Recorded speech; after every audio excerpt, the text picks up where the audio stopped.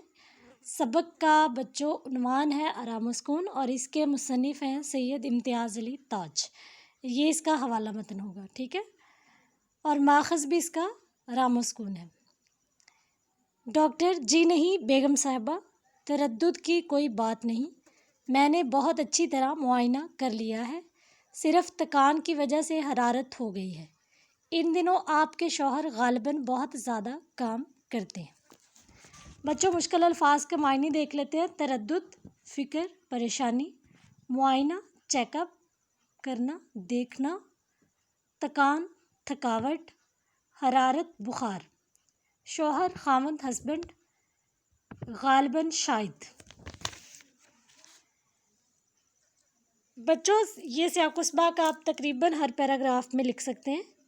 سیاق و سباق ہے اس کا: میاں اشفاق صاحب کام کی زیادتی اور کاروباری پریشانیوں کے باعث بیمار ہو جاتے ہیں۔ ڈاکٹر صاحب انہیں آرام کرنے کی تاکید کرتے ہیں، مگر بیگم ان کے لیے بے سکونی کی فضا قائم رکھنے میں کوئی کسر نہیں چھوڑتی۔ نوکر کو بار بار بلند آواز سے پکارتی ہیں تو کبھی خوامخواہ بچے کو ڈانٹتی ہیں، دوسروں کو بار بار چپ کراتی ہیں لیکن خود ایک لمحے کے لیے بھی چپ نہیں ہوتی، گھر میں مسلسل ہنگامہ برپا کیے رکھتی ہیں۔ انہیں اندازہ ہی نہیں کہ میاں کو سکون اور خاموشی کی ضرورت ہے، وہ گھر میں میاں کو مسلسل ذہنی کوفت پہنچاتی ہیں، چنانچہ وہ تنگ آ کر دفتر جانے کے لیے تیار ہو جاتے ہیں۔